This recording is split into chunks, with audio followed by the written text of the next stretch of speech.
à tous et à tous et bienvenue pour ce temps de culte, vous qui avez bravé la braderie pour arriver jusqu'ici, bravo. C'est donc un culte qui se mérite a priori ce matin. Nous allons commencer par un temps de musique.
Frères et sœurs, voici le culte qui fait renaître en nous le désir et l'attente. Voici ce temps où Dieu nous précède, où il nous invite au calme et à l'écoute.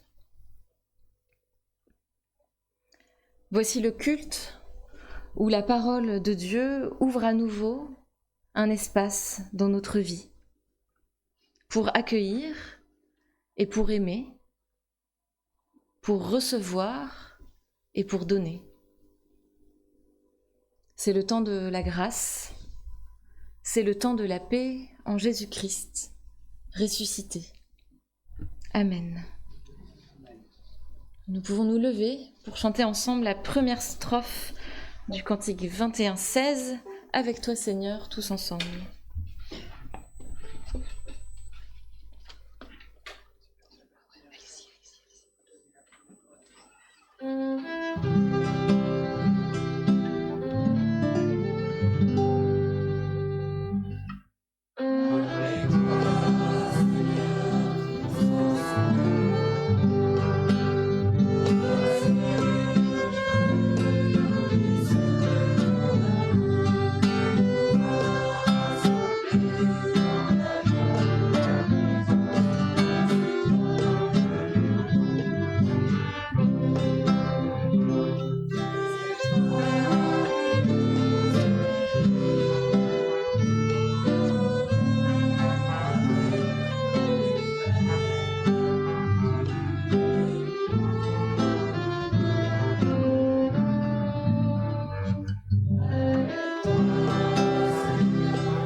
Nous restons debout pour la louange.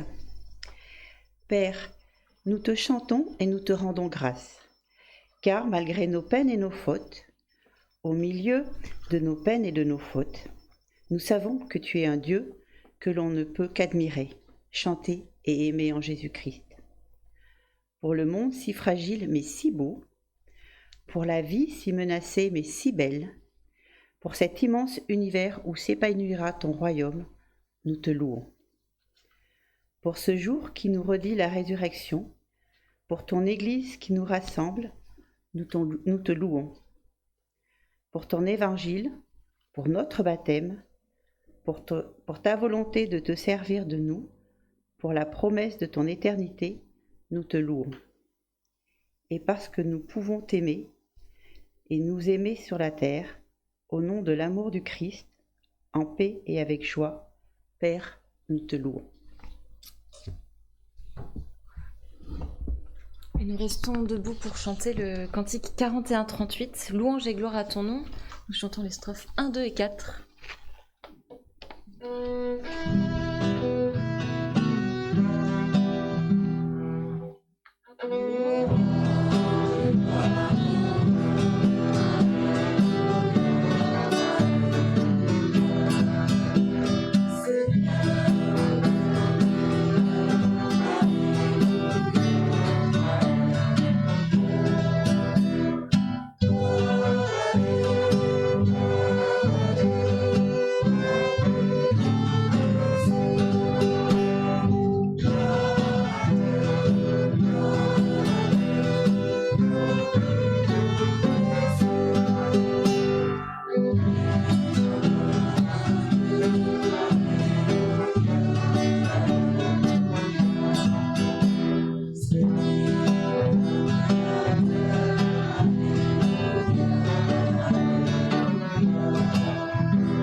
Nous pouvons nous asseoir.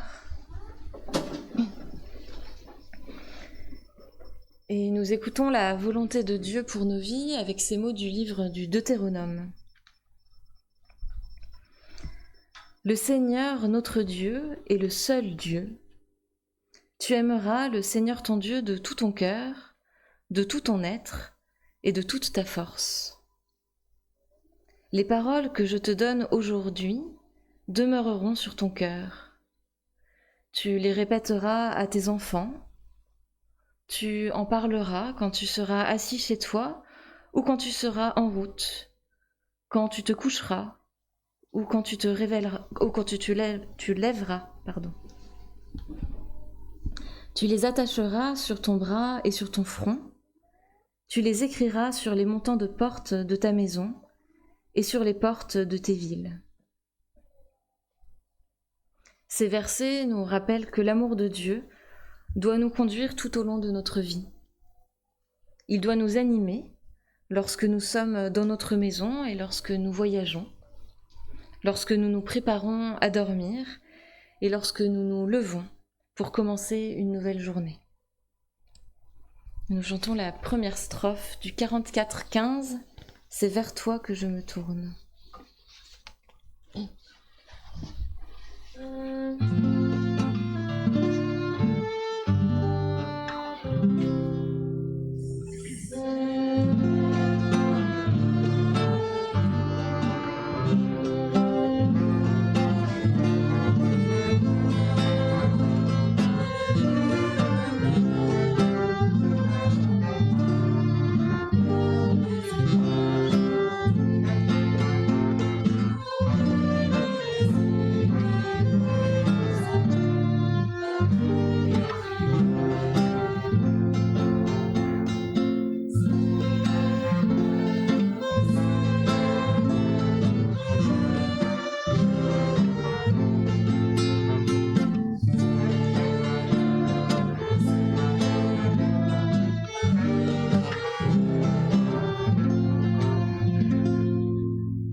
Nous prions. Père, tu nous donnes notre cœur pour savourer la bonté de ta création, notre corps pour y habiter avec force et avec grâce, notre vie pour user des occasions de donner et de demander, notre mort pour ne point rêver d'une immortalité mensongère. Mais voilà que ce cœur, nous le gardons sec ou craintif. Ce corps, nous l'étouffons ou nous le gaspillons. Cette vie, nous la convoitons ou nous la regrettons. Cette mort, nous la fuyons ou nous y sombrons. Pour le gâchis de ta création, Père, nous te demandons pardon. Ce pardon, donne-le-nous, afin que nous trouvions la joie et la paix, même dans la lutte ou la détresse. Viens, toi qui renouvelles sans cesse les hommes et les femmes, la terre et les cieux. Amen. Nous chantons les 2 premières strophes du 43-10, tel que je suis.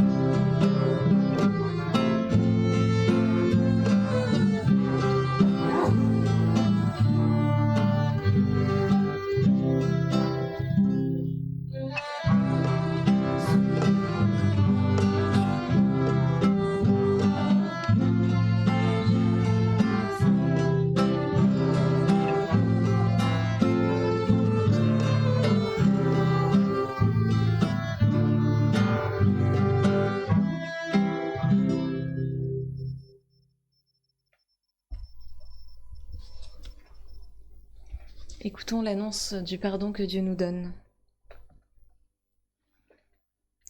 L'amour de Dieu envoyé pour nous a été manifesté en ceci. Dieu a envoyé son Fils unique pour que nous ayons la vie par lui. Le Dieu de Jésus-Christ nous accueille maintenant tels que nous sommes. Il nous réconcilie avec lui-même, avec nos frères, avec nos sœurs, avec notre propre personne. Il nous relève et nous envoie pour que nous soyons des hommes et des femmes de foi et de liberté. Dieu nous pardonne ce que nous sommes, il nous sauve. Amen. Amen. Nous pouvons donc nous lever, maintenant que nous sommes relevés par ce pardon, et nous chantons les strophes 3 et 4 de Tel que je suis.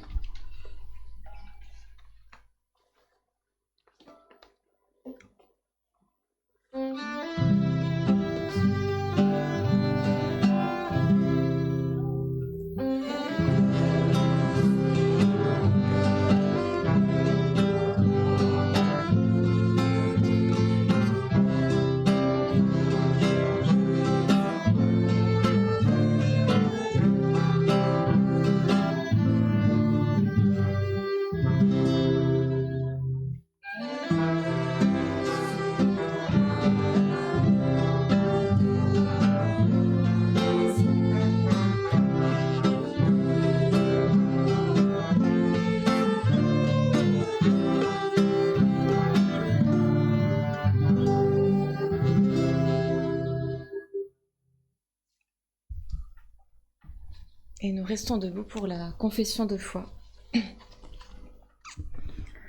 Nous croyons en Dieu. Malgré son silence et son secret, nous croyons qu'il est vivant. Malgré le mal et la souffrance, nous croyons qu'il a fait le monde pour le bonheur de la vie. Malgré les limites de notre raison et les révoltes de notre cœur, nous croyons en Dieu. Nous croyons en Jésus-Christ. Malgré les siècles qui nous séparent du temps où il est venu, nous croyons en sa parole. Malgré nos incompréhensions et nos refus, nous croyons en sa résurrection. Malgré sa faiblesse et sa pauvreté, nous croyons en son règne. Nous croyons en l'Esprit Saint. Malgré les apparences, nous croyons qu'il conduit l'Église. Malgré la mort, nous croyons à la vie éternelle. Malgré l'ignorance et l'incrédulité, nous croyons que le royaume de Dieu est promis à tous et à toutes. Amen. Amen. Nous chantons les 2 strophes du 47-20, « Je me confie à toi ».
Et nous pouvons nous asseoir. Nous prions Dieu avant de lire les Écritures. Père, tu n'ignores rien de nos réticences, ni de nos résistances devant ta parole. Tu sais combien nous nous esquivons lorsque ton évangile se fait précis. Combien nous interprétons lorsqu'il nous interpelle trop.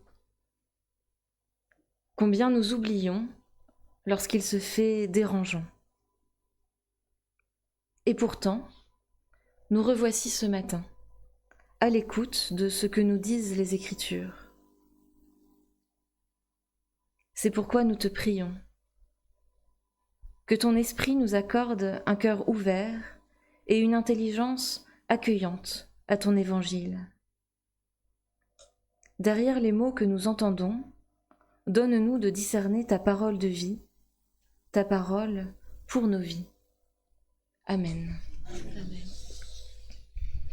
Je vous propose aujourd'hui la lecture dans l'évangile de Luc, le chapitre 10, les versets 25 à 37. Un spécialiste des Écritures intervint alors. Pour tendre un piège à Jésus, il lui demanda « Maître, que dois-je faire pour recevoir la vie éternelle ?» Jésus lui dit « Qu'est-il écrit dans la loi ? Comment le comprends-tu » Il répondit « Tu aimeras le Seigneur ton Dieu de tout ton cœur, de tout ton être, de toute ta force et de toute ta pensée. Et aussi, tu aimeras ton prochain comme toi-même. » Jésus lui dit alors « Tu as bien répondu.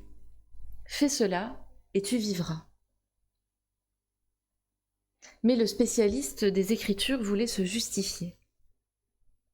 Il demanda donc à Jésus « Et qui est mon prochain ?» Jésus répondit « Un homme descendait de Jérusalem à Jéricho lorsque des brigands l'attaquèrent, lui prirent tout ce qu'il avait, le battirent et s'en allèrent en le laissant à demi-mort. Par hasard, un prêtre descendait cette route. Quand il vit le blessé, il passa de l'autre côté de la route et s'éloigna. De même, un lévite arriva à cet endroit. Il vit le blessé, passa de l'autre côté de la route et s'éloigna. Mais un Samaritain, qui voyageait par là, arriva près du blessé. Quand il le vit, il fut bouleversé. Il s'en approcha davantage, versa de l'huile et du vin sur ses blessures, et les recouvrit de pansements. Puis il le plaça sur sa propre bête et le mena dans une auberge, où il prit soin de lui. Le lendemain, il sortit 2 pièces d'argent, les donna à l'aubergiste et lui dit « Prends soin de lui. Lorsque je repasserai par ici, je te paierai moi-même ce que tu auras dépensé en plus pour lui. » Jésus ajouta « Lequel de ces 3 te semble avoir été le prochain de l'homme attaqué par les brigands ?» Le spécialiste des Écritures répondit « Celui qui a été bon pour lui. » Jésus lui dit alors « Va, et toi aussi, fais de même. » Nous assistons dans ce récit à un échange, une conversation entre un spécialiste de la loi et Jésus. Conversation qui tourne autour de plusieurs questions que pose le spécialiste de la loi. Que dois-je faire pour hériter de la vie éternelle ? Et qui est mon prochain ? Ce sont 2 questions profondément existentielles que se pose cet homme, spécialiste de la loi, c'est-à-dire de la Torah, des 5 premiers livres de ce que nous appelons aujourd'hui l'Ancien Testament. Et il ne les pose pas à n'importe qui, il les pose à Jésus. Ou plutôt, comme le dit le récit, il met à l'épreuve Jésus. Il cherche à le coincer. Ce n'est pas la première fois dans l'évangile de Luc que quelqu'un cherche à mettre à l'épreuve Jésus.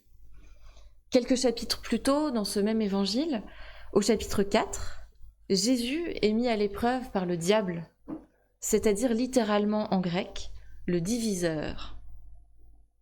Oui, le spécialiste de la loi contourne cette règle présente dans le chapitre 6 du Deutéronome. Vous ne mettrez pas à l'épreuve le Seigneur votre Dieu. Or, il se trouve que le livre du Deutéronome ne se trouve pas n'importe où dans la Bible. Il se trouve dans le Pentateuque, l'ensemble des 5 premiers livres de l'Ancien Testament. Il se trouve donc dans la Torah, livre dont le spécialiste de la loi est donc spécialiste. Et cela ne l'empêche pas de tenter de mettre à l'épreuve Jésus, de lui poser une question piège. « Maître, que dois-je faire pour hériter de la vie éternelle ?» Mais du coup, en quoi est-ce une question piège pour Jésus ? Peut-être est-ce dans le contresens que contient sa question. Que dois-je faire pour hériter de la vie éternelle ? En effet, un héritage, par définition, ne se mérite pas. Il n'y a rien à faire pour le recevoir. Il s'agit, et déjà à l'époque, de recevoir quelque chose sans avoir rien fait pour l'obtenir. Nous faisons donc face ici à un paradoxe, et c'est là que se trouve le piège tendu à Jésus. Comment peut-il répondre à une question impossible ? Mais Jésus répond de manière maligne. Il ne répond pas avec une réponse fermée, il ne cite pas la loi, il ne va pas là où le spécialiste de la loi veut l'emmener. Il ne se ferme pas face à cette mise à l'épreuve. Il répond lui aussi par 2 questions. Qu'est-il écrit dans la loi et comment la lis-tu ? C'est-à-dire comment l'interprètes-tu ? Il laisse donc de la place au spécialiste de la loi pour que ce dernier puisse s'exprimer, qu'il puisse dire ce qu'il entendait par cette question. Alors, le spécialiste de la loi cite le texte biblique. « Tu aimeras le Seigneur ton Dieu de tout ton cœur, de toute ton âme, de toute ta force et de toute ton intelligence, et ton prochain comme toi-même. » Et en faisant cela, il cite un passage du Deutéronome, au chapitre 6, quelques versets avant la règle qu'il vient de lui-même transgresser. « Vous ne mettrez pas à l'épreuve le Seigneur votre Dieu. » Heureusement que Jésus ne s'est pas arrêté là, parce que sinon nous n'aurions pas la suite du récit que nous avons lu. Le spécialiste donc précise sa pensée, ce qu'il semble ne pas comprendre dans cette loi, ce qui reste encore mystérieux pour lui. Et qui est mon prochain ? Alors, pour répondre à cette question, Jésus raconte une parabole, une histoire. Une histoire bien connue sans doute de nombre d'entre vous et des personnes qui fréquentent les églises, qui lisent la Bible, qui vont au catéchisme. Celle d'un homme qui se fait agresser par des bandits et qui est laissé par ces derniers pour mort au bord d'un chemin. 2 hommes, l'un après l'autre, passent à côté de lui et font semblant de ne pas le voir. Un 3e s'arrête et se porte à son secours, soigne ses plaies et l'emmène à une auberge pour que l'on prenne soin de lui, offrant même de payer ses soins. Les 2 hommes qui passent sans s'arrêter ne sont pas n'importe qui. Le premier est un prêtre, il est donc chargé du culte au temple de Jérusalem. Le 2e est un lévite, descendant donc de la tribu de Lévi, tribu qui est au service de Dieu au temple de Jérusalem. Ce sont donc 2 hommes très religieux, dévoués au culte. Ce n'est pas un détail, surtout lorsque l'on sait que Jésus raconte cette parabole à un spécialiste de la loi juive. Et le 3e homme, celui qui s'arrête, n'est pas un religieux juif. Il est un samaritain, celui qu'on appelle même traditionnellement le bon samaritain, bien qu'il ne soit jamais présenté comme ça dans la Bible. Il est donc un samaritain et ce n'est pas anodin. Les samaritains, les habitants de la Samarie, sont méprisés par les Juifs de Jérusalem de l'époque. Ils sont considérés comme des idolâtres car ils ne partagent pas le même lieu central de culte. Et ça, le spécialiste de la loi, il le sait, puisqu'il fait partie de ceux qui méprisent les Samaritains. Le texte ne nous dit pas ce que le prêtre et le lévite ont ressenti en passant près de l'homme à demi-mort. Mais il nous dit ce que le Samaritain a ressenti. Il a été ému. Le verbe grec est même plus précis que cela. Il contient la racine signifiant la rate, les entrailles.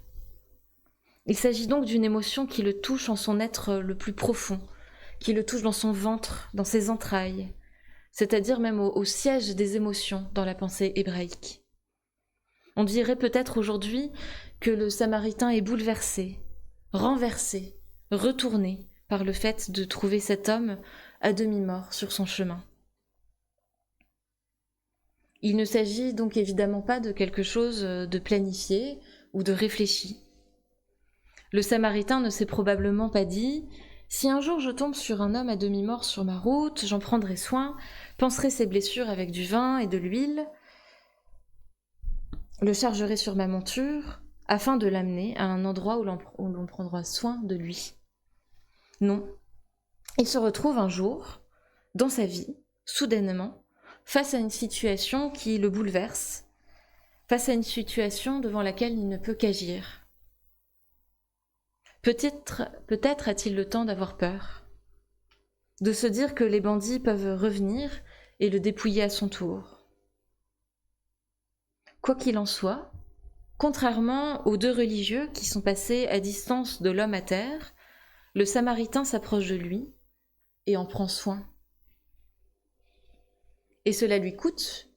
Il utilise de l'huile et du vin, des mets coûteux déjà à l'époque, afin de bander ses plaies.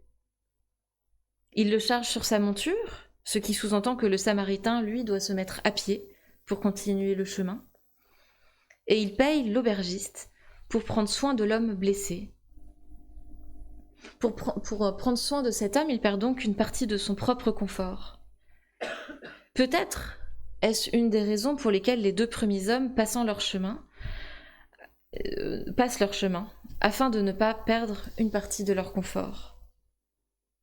Peut-être est-ce une des raisons pour lesquelles nous aussi, si souvent dans nos vies, nous passons notre chemin, quand nous croisons le chemin de quelqu'un qui aurait besoin de notre aide. Que cela soit une personne sans abri, une personne sans papier demandant l'asile dans notre pays. Peut-être cela nous sort-il, nous aussi, beaucoup trop de notre confort, ou cela même interroge notre confort. Peut-être que le prêtre et le lévite avaient peur de se rendre impurs en touchant ce qu'ils pensaient être un corps mort. On peut alors noter l'ironie de la réponse de Jésus à la question du maître de la loi. Celui qui n'a pas suivi la loi est celui qui est présenté comme avoir bien agi.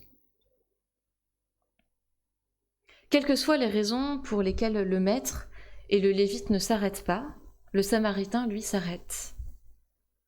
Et dans notre société, dans l'histoire, des gens aussi se sont arrêtés. Des personnes se sont émues dans leurs tripes et se sont mises à l'action. Je pense par exemple à Carola Rackete, cette jeune femme allemande d'une trentaine d'années qui, en 2019, avec le bateau d'une ONG, est venue à la rescousse de plusieurs dizaines de migrants dont le bateau coulait en Méditerranée. Jeune femme qui a ensuite accosté dans un port italien, malgré le refus des autorités, et qui risquait il y a peu encore jusqu'à 15 ans de prison pour son geste. Il y a encore ces personnes qui, lors de la Seconde Guerre mondiale, ont protégé des Juifs au péril de leur vie. Le Samaritain, à son niveau, fait cet acte terriblement courageux. Il s'arrête sur son chemin afin de prendre soin de quelqu'un qu'il ne connaît pas, mettant au passage en péril son propre confort. Il ne demande pas dans le récit qu'on reconnaisse sa bravoure, qu'on lui chante ses louanges ou qu'on l'admire. Non, ce geste est gratuit. complètement gratuit. Le Samaritain ne demande rien en échange. Il fait cela car ses tripes ne lui en ont pas laissé le choix. Peut-être qu'aujourd'hui on dirait que agir comme cela était sans doute pour lui le seul moyen de continuer à se regarder dans la glace. Il a agi ainsi pour pouvoir continuer à être lui-même et à assumer son geste. Jésus donc raconte cette histoire aux spécialistes de la loi afin de répondre à la question de ce dernier, « Qui est mon prochain ?» Et Jésus conclut son histoire en posant à son tour une question aux spécialistes de la loi. « Lequel de ces trois te semble avoir été le prochain de celui qui était tombé aux mains des bandits ?» Et le spécialiste de la loi de lui répondre, « C'est celui qui a montré de la compassion envers lui. »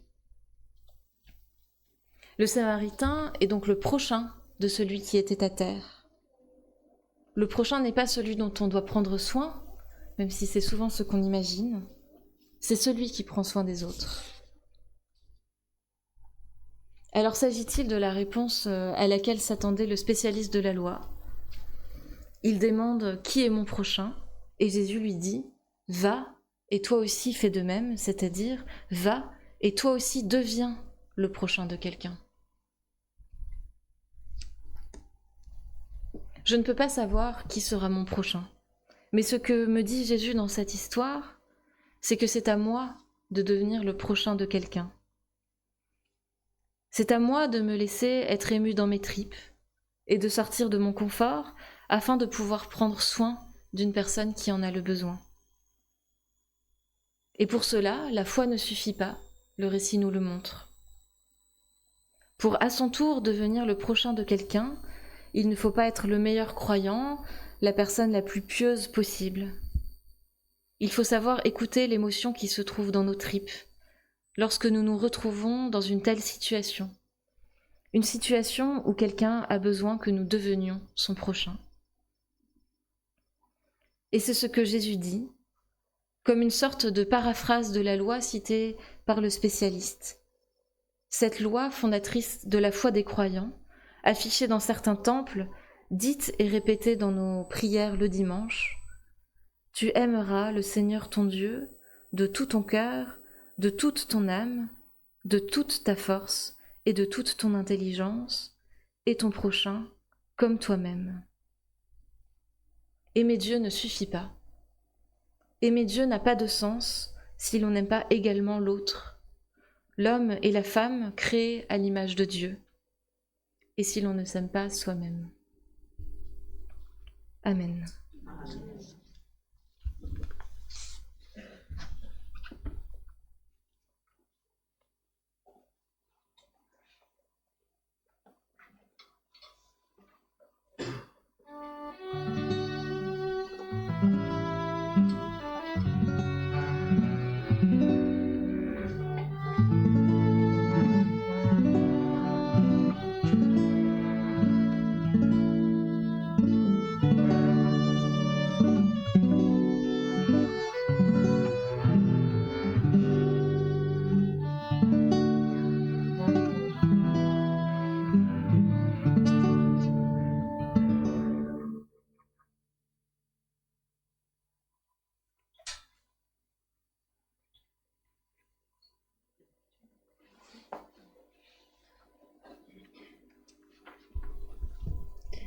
C'est le moment des annonces. Alors déjà, la mission de JIP, qui, vous le savez, accueille les jeunes de 18 à 35 ans. Donc elle sera là lundi, ici à la Sarah, à 19h, pour une soirée apéro-théo. Et donc après l'apéro dînatoire qui est offert, les échanges et apports théologiques seront faits par Peter Hansen, qui est pasteur de la paroisse Londres-Rive-Gauche, et que vous savez qui habite au-dessus de chez nous. Et le thème, c'est l'amitié. Après, lundi, seront aussi mardi à la Maison de l'Unité, à 19h, et à l'espace Bancel, pour un parcours alpha, pour découvrir et partager sa foi avec d'autres chrétiens de toute confession. Et la question de ce mardi, c'est quel est le sens de la vie ? Là aussi, il y a un repas offert, ils mangent beaucoup à la mission de JIP. Et si vous voulez plus d'informations, il y a un flyer à l'entrée et avec les coordonnées de Manu et Dina qui s'occupent de la mission Jeep. Et donc la mission Jeep, c'est tous les lundis à la Sarah à 19h et tous les mardis à 19h à l'espace Bancel. Mercredi à 16h30, pour ceux qui le souhaitent y participer, il y aura un temps d'entretien dans le parc avec Frank Bettendorf et puis qui s'occupe du parc et puis tous ceux qui le souhaitent. Donc à 16h30, donc c'est un peu tôt, mais bon. On peut arriver plus tard, exactement. Vendredi 11 octobre, il y a un groupe de maisons à Sainte-Foy-les-Lyons chez Anne et Ronan. Le même jour, à la même heure, il y a un groupe œcuménique du Revoyer ici à la Sarah sur le thème péché ou rupture d'une relation. Samedi, c'est le catéchuménique toute la matinée à partir de 9h30. Samedi 12, il y a aussi le vernissage de l'exposition de peinture de Renaud Léonard. Je vous en avais déjà parlé, c'est au 22 rue de Grande Rue à Sainte-Foy-les-Lyons. Et l'exposition est ouverte du 12 au dimanche 20 octobre. Il y a des cartons dans l'atrium. Attention, les horaires sont un peu particuliers, donc regardez bien où sur les cartons d'invitation, ou c'est marqué aussi dans le site. Dimanche, il y a toujours un culte à 10h, mais qui sera animé par Laetitia Perrichon, parce que le même jour, à 10h30, il y a un culte de la cité au Grand Temple, à Lyon-Rive-Gauche. Donc vous avez le choix, soit ici, soit là-bas. Mais quelque part. Mardi 15 octobre à 20h30, dans la salle Jonas, il y a la deuxième soirée Net for God, qui est organisée avec le Chemin Neuf, à partir autour d'un film qui s'appelle J'ai pris la route. C'est en lien avec la journée mondiale du migrant et du réfugié 2024. Il y a une affiche dans le hall d'entrée. Et si vous voulez des infos, plus d'infos, vous pouvez contacter Joël Michaud. Et qu'est-ce qu'il y a? Ah oui. Il y a beaucoup de choses aujourd'hui. Il y a Jacques Walter, donc, qui n'est pas là parce qu'il a pris froid. Mais il veut quand même nous partager des nouvelles de Françoise qui sont plutôt bonnes. Il n'a plus besoin de dialyse. Et il le reçoit, il a de la kiné pour l'aider à remarcher un peu. Voilà. Oui, c'est vrai. Et hier, le vendredi et samedi, le conseil était en retraite pour un peu se recentrer autour de notre projet de la Sarah et de notre nouvelle pasteur.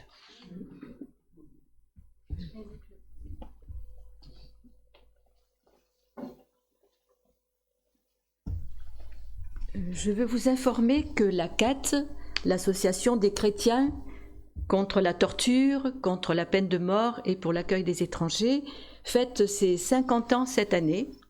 Et donc, il y aura une grande réunion à Paris, mais régionalement, nous allons programmer le samedi 19 octobre. L'après-midi est ouverte à toute personne intéressée à l'espace Bancel à partir de 15h. Et nous faisons venir Michel Forst, qui est le rapporteur sur les défenseurs de l'environnement au titre de la Convention à Aarhus. Voilà, parce que ces dernières années, la CAT s'est beaucoup préoccupée de la défense des défenseurs de l'environnement. Voilà, il y aura aussi une jeune femme angolaise qui va témoigner, qui a dû fuir son pays parce qu'elle a pris des positions de défense de l'environnement. Voilà. Et puis, pour vous informer aussi, cet après-midi, à la salle des fêtes d'Oulin, à partir de 14h, s'il y en a qui sont intéressés, ACEDA a prévu une petite après-midi festive avec les personnes et les familles auxquelles elle essaie de prêter de l'aide.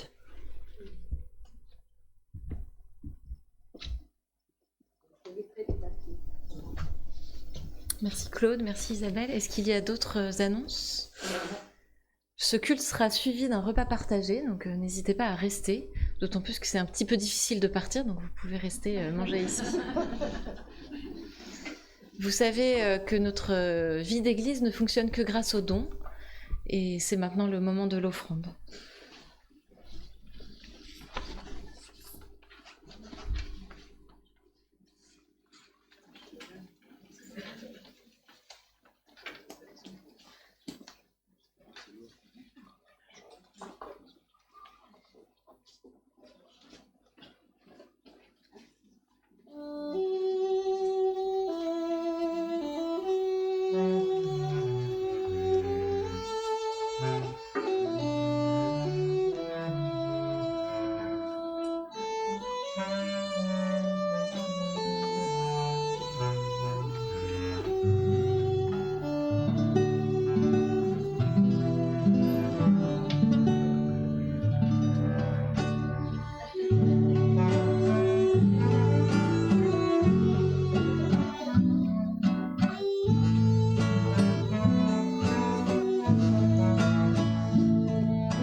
J'ai fait les 2 crans normalement.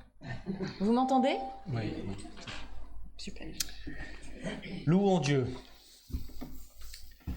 C'est notre joie de te célébrer, ô Dieu notre Père, pour ce monde que tu as créé si beau, et que tu gardes à travers ses douleurs, jusqu'au jour où, selon ta promesse, viendra ton royaume. C'est notre joie de te célébrer pour ton Fils, Jésus-Christ, notre Seigneur, né de notre chair, baptisé, tenté, transfiguré, condamné, crucifié, ressuscité d'entre les morts, élevé dans la gloire. C'est notre joie de te célébrer pour ton souffle de vie, l'esprit d'adoption qui nous apprend à te dire « Père », qui exercice nos peurs et illumine notre foi. Aussi, avec les cieux et la terre, avec la multitude de ton peuple, par tous les temps et par tous les lieux, nous célébrons ton nom. On va se lever, non? Ah, si tu veux. Vous pouvez vous lever.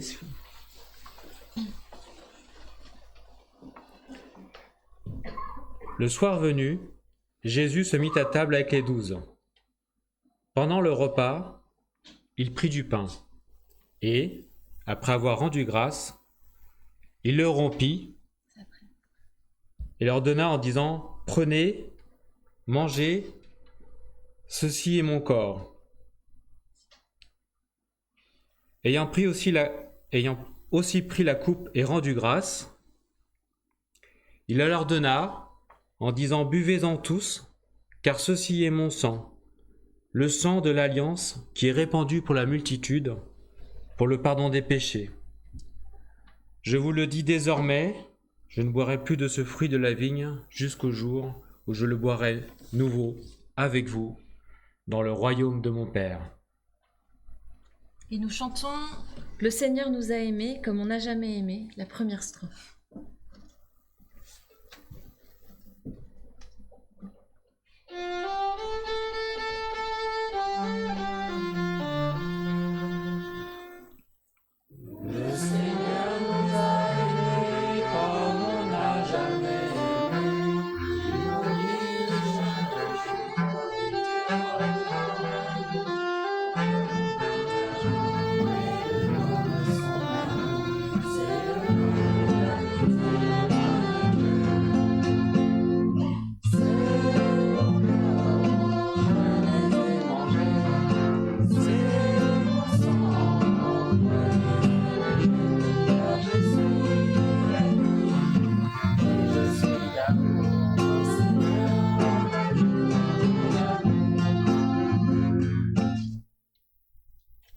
Nous prions. Père, au moment de nous approcher de cette table, nous faisons mémoire des paroles et des gestes de Jésus-Christ, de sa mort, de sa résurrection, et nous attendons son retour. Nous recevons de toi ce pain de vie, destiné à la nourriture du monde. Nous recevons de toi la coupe d'alliance que tu offres pour la joie du monde. Tu nous rassembles et nous invites. Par ton esprit, renouvelle notre foi afin que ce pain et ce vin soient les signes de la présence de ton Fils parmi nous.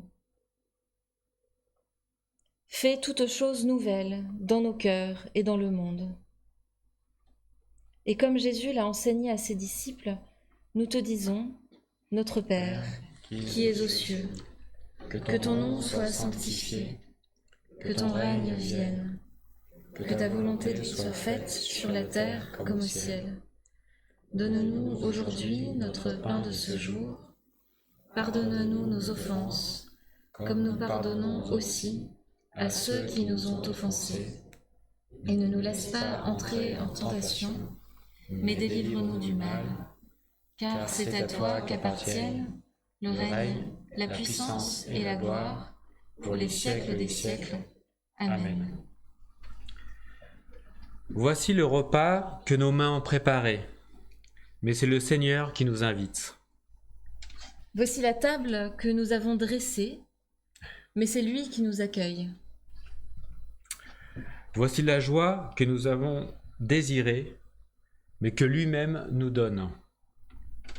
Nous sommes toutes et tous invités.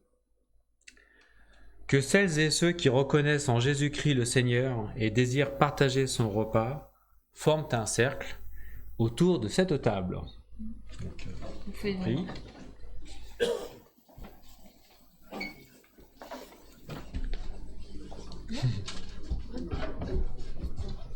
Effectivement, autant pour vous pour l'élévation. Oui, c'est grave.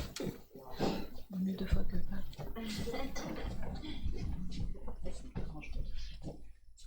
On n'est pas trop nombreux, donc approchez-vous pour resserrer.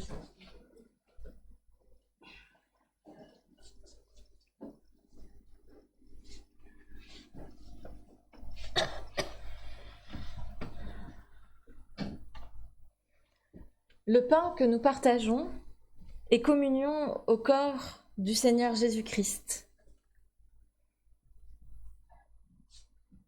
La coupe de bénédiction pour laquelle nous rendons grâce est communion au sang du Seigneur Jésus-Christ.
Je te suis.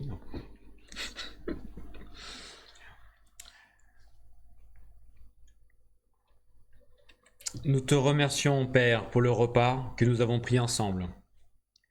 Accorde-nous de vivre de cette nourriture, de te célébrer toujours avec joie et d'être ainsi témoins de Jésus-Christ. Amen. Allez en paix dans la joie de votre Seigneur. Nous pouvons reprendre place.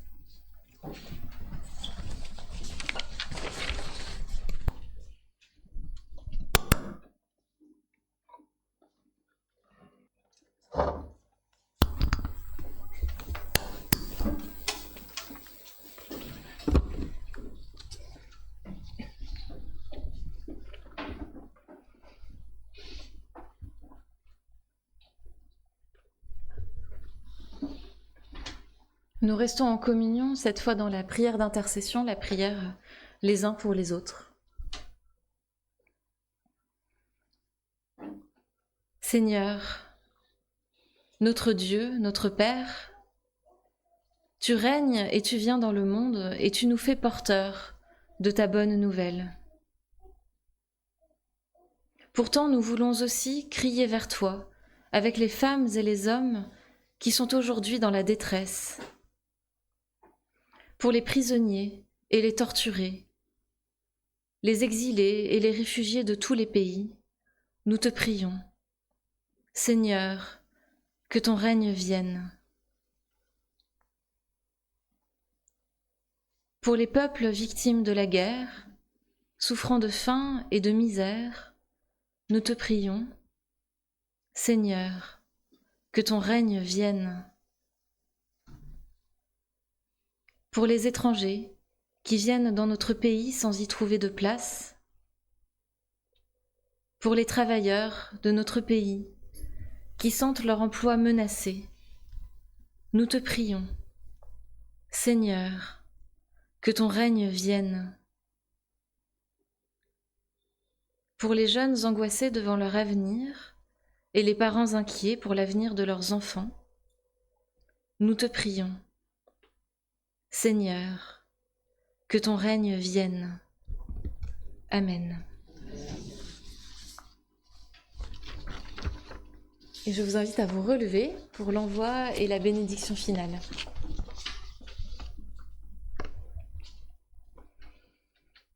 Dieu est le même, hier, aujourd'hui et demain. Il ouvre son regard, il libère votre marche, il guérit votre passé, il réveille votre écoute, il ressuscite votre foi. Que son évangile ne soit pour vous maintenant ni une distraction, ni une tradition, mais la plus grande nouvelle qu'on vous ait jamais annoncée. Dans son amour et sa miséricorde, que Dieu te bénisse et qu'il te garde. Il marche devant toi pour te montrer le chemin. Il est derrière toi pour te montrer le chemin. Il est derrière toi pour prendre soin de toi si tu t'égares. Il est au-dessus de toi pour t'abriter dans la tempête. Il est au-dessous de toi pour te rattraper si tu tombes. Il est autour de toi pour te réchauffer quand tu auras froid. Amen. Amen. Et nous chantons quand s'éveilleront nos cœurs, le 31-22, la première strophe.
Bon dimanche, n'hésitez pas à rester pour le repas partagé. Bonne semaine à tous.